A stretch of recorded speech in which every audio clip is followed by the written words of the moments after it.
अगर सब कुछ जानते हुए भी आप गलत को गलत नहीं कह सकते न तो दोस्तों याद रखिएगा, कभी भी आप अपने हक की लड़ाई नहीं लड़ सकते। नमस्कार दोस्तों, मैं ज्योतिष आचार्य वासुदेव मिश्रा आपका अपने चैनल सत्य की खोज में हार्दिक अभिनंदन करता हूं।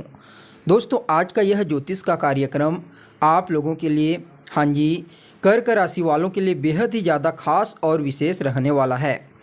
जैसा कि आपने थंबनेल में पढ़ ही लिया कि केतु का माया जाल हुआ खत्म। आज से लेकर 30 अक्टूबर के मध्य में आपने पिछले 1.5 सालों में जो दुख झेला है, जो परेशानी पिछले 18 महीनों में आपको देखने को मिली है, वह सभी के सभी परेशानी दूर हो जाएंगी और आपके जीवन में खुशियों की बरसात होने लगेगी। इस समय आपके जीवन में केतु महाराज के प्रभाव से कुछ इस प्रकार से बड़े परिवर्तन होने वाले हैं कि आप खुद ही अचंभित हो जाएंगे। जी हाँ दोस्तों, आज का यह ज्योतिष का कार्यक्रम आप लोगों के लिए बहुत ही ज़्यादा विशेष रहने वाला है।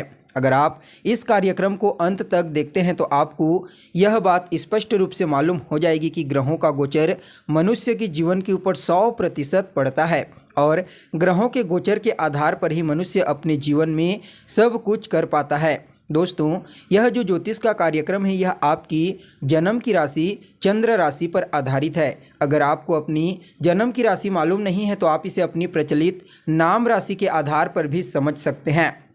तो दोस्तों, और अगर आप अपनी जन्म कुंडली पर हमसे परामर्श लेना चाहते हैं तो वीडियो के डिस्क्रिप्शन बॉक्स में और वीडियो के अंदर आपको नंबर मिल जाएगा, जहां से आप संपर्क करके अपनी जन्म कुंडली पर परामर्श ले सकते हैं। तो दोस्तों देखिए क्या हुआ था। 12 अप्रैल 2022 के दिन केतु महाराज वृश्चिक राशि को छोड़ करके तुला राशि में प्रवेश किए थे और जैसे ही तुला राशि में केतु का प्रवेश हुआ, वैसे ही आपकी कुंडली के चतुर्थ भाव में केतु का प्रभाव प्रारंभ हो गया और उस समय कहीं न कहीं शनि की पनौती से भी आप गुजर रहे थे। तो देखिए, 12 अप्रैल 2022 के दिन केतु महाराज वृश्चिक राशि को छोड़ करके जब तुला राशि में प्रवेश किया तो वैसे ही दोस्तों आपकी कुंडली के चतुर्थ भाव में वह विराजमान हो गए। और कहीं ना कहीं आपको एक बात स्पष्ट रूप से जानना चाहिए कि चतुर्थ भाव में केतु का प्रवेश उतना अच्छा नहीं माना जाता। यहाँ पर बहुत ही ज़्यादा अशुभ और हानिकारक फल देने वाले साबित होते हैं, क्योंकि दोस्तों यह जो स्थान होता है चतुर्थ स्थान, यह आपके जीवन में सुखों का प्रतिनिधित्व करता है। यह आपके सुख का स्थान होता है और मनुष्य के जीवन में बर्बादी होना प्रारंभ हो जाता है जब केतु महाराज इस जगह पर बैठते हैं। भले ही यह वीडियो जो है यह 18 महीने का जो समय है उसका है, लेकिन अगर आप उससे भी पहले 18 महीने जाओगे तो जब केतु महाराज वृश्चिक राशि में मौजूद थे तो उसी समय से आपके जीवन में इनका नकारात्मक प्रभाव शुरू हो गया था। कुल मिलाकर के देखा जाए तो पिछले 3-3.5 सालों में केतु ने आपके जीवन में ऐसा माया जाल फैला करके रखा कि आप चारों तरफ से फंस गए।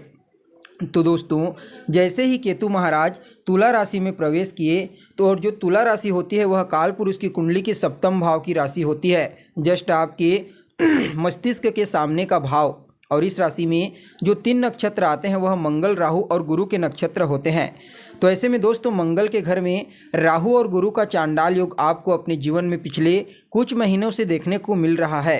तो जैसे ही केतु आपके तुला राशि में आए वैसे ही यह आपके मस्तिष्क को प्रभावित करना प्रारंभ कर दिया, आपको हठी और जिद्दी बना दिया। जैसे ही केतु महाराज आपकी कुंडली के चतुर्थ भाव में विराजमान हुए वैसे ही आपके जीवन में यह घरेलू संपत्ति, प्रॉपर्टी, इन चीज़ों को लेकर के विवाद उत्पन्न पैदा कर दिया। किसी न किसी व्यक्ति को घर का स्वास्थ्य खराब होने लगा। इसके अलावा दोस्तों न चाहते हुए भी आपकी स्थिर जिंदगी को केतु ने अस्थिर कर दिया, मतलब केतु आपको खुद के घर से दूर ले जाकर के फेंक दिया। इसके अलावा केतु की जो नवम दृष्टि है दोस्तों वह आपके द्वादश स्थान पर पड़ी, जिसकी वजह से आप कर्जदार बन गए और साथ ही साथ अपने जीवन में दुख के उस दौर से आपको गुजरना पड़ा जहां पर आपको ऐसा लगा कि दुनिया में पैसा ही सब कुछ होता है।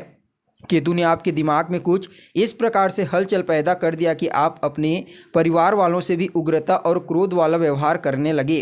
केतु ने आपकी मानसिक स्थिति को कुछ इस प्रकार से खराब किया कि आपकी मान सम्मान, पद प्रतिष्ठा खुद की वजह से खराब होती गई। इतना ही नहीं, जब चतुर्थ भाव में केतु आए तो इनकी दृष्टि आपके कर्म क्षेत्र पर पड़ी तो निश्चित रूप से आपका बड़े से बड़े लोगों के साथ संपर्क हुआ, लेकिन अंतिम पड़ाव पर आपको कोई भी लाभ नहीं मिला। केतु की दशम दृष्टि की वजह से आपको अपने कार्य क्षेत्र में सब कुछ करने के बावजूद भी, सब कुछ मेहनत एफर्ट करने के बावजूद भी आपको उस हिसाब से लाभ की प्राप्ति नहीं हुई।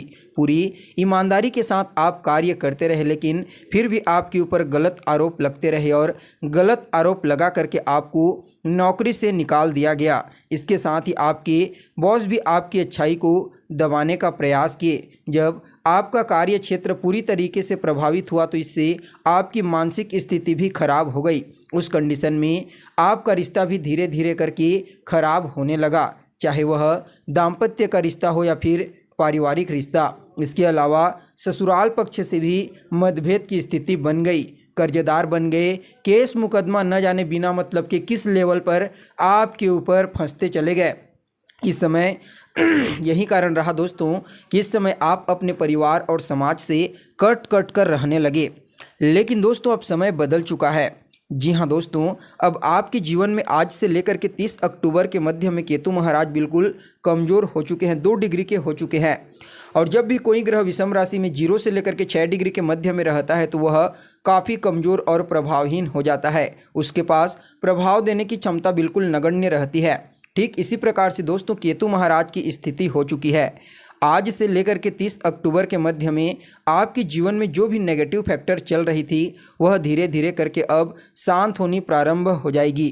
पिछले 18 महीनों में जो कुछ आपने अपने क्रोध और अहंकार की वजह से गंवाया है वह सब कुछ धीरे धीरे करके अब आपको फिर से मिलना प्रारंभ हो जाएगा और आप फिर से एक सामान्य मनुष्य की भांति व्यवहार करने लगेंगे और अपने उच्च अधिकारियों, अपने सीनियर को खुश करने के लिए आप कुछ अच्छा करने का प्रयास भी कर सकते हैं। यानी कि इस समय आपका अहंकार बिल्कुल पूरी तरीके से चकनाचूर हो गया है। तो वहीं दोस्तों यह जो समय चलने वाला है आपके लिए आज से लेकर के 30 अक्टूबर तक का समय, कार्य क्षेत्र में भी आपको विशेष रूप से सफलता की प्राप्ति होगी। इस समय आपको यह बात स्पष्ट रूप से महसूस होने लगेगा कि आपका क्रोध और अहंकार ही है जिसके कारण कार्य क्षेत्र में, परिवार में, ससुराल पक्ष में आपका वाद विवाद होता रहा। और जब आप इसमें सुधार करेंगे तो निश्चित रूप से केतु का दुष्प्रभाव आपके जीवन में खत्म हो जाएगा। वैसे तो केतु का दुष्प्रभाव अब आपके जीवन में खत्म हो चुका है, जिसकी वजह से अब केतु का परिणाम आपको सकारात्मक रूप से प्राप्त होगा। तो वहीं दोस्तों केतु की पंचम दृष्टि आपके अष्टम भाव पर पड़ी, जो ससुराल पक्ष से आपका मतभेद का कारण पड़ा।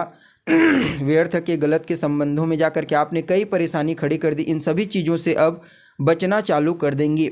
न चाहते हुए भी आपको अपने घर से दूर जाना पड़ा, लेकिन अब घर वापस आने का योग बन रहा है, क्योंकि आपके मन में कहीं ना कहीं यह कैलकुलेशन चलना प्रारंभ हो जाएगा कि किस प्रकार से अपनी ज़िंदगी में वास्तविकता से लौटना है, किस प्रकार से अपने जीवन को बेहतर बनाना है। और जो लोग आपके खिलाफ थे वह भी अब आपके पक्ष में आने लगेंगे।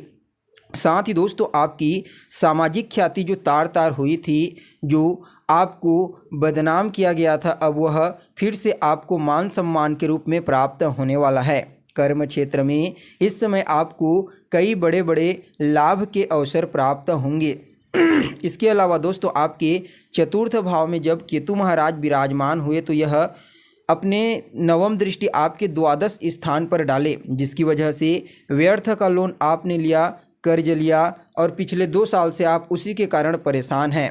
लेकिन अब धीरे धीरे करके वह लोन आपका क्लियर होने लगेगा और जो आपके पास संपत्ति थी जिसको आप निवेश करना चाह रहे थे वह भी चला गया, लेकिन अब फिर से संपत्ति को मजबूत बनाने में आप कामयाबी हासिल करेंगे। वहीं दोस्तों कोर्ट केस मुकदमा से भी आपको इस समयावधि में छुटकारा मिलने वाला है। यानी कि देखा जाए तो कोर्ट केस से संबंधित कोई भी समस्या अगर आपके ऊपर है तो उस समस्या से आपको केतु के दुष्प्रभाव खत्म होने की वजह से राहत मिलने वाली है।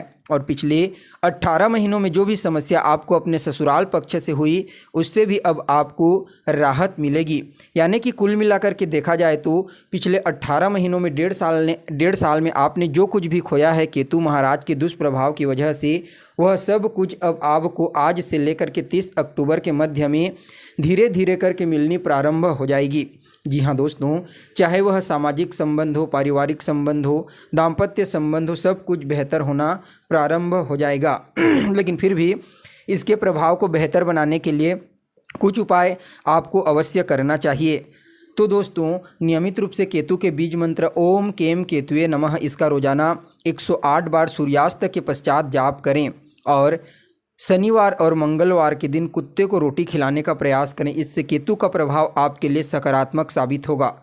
तो दोस्तों, कैसी लगी आपको जानकारी? कमेंट कीजिए, लाइक कीजिए और बने रहिएगा हमारे साथ। फिर मिलते हैं एक नए और ताज़ा एपिसोड में। तब तक के लिए नमस्कार।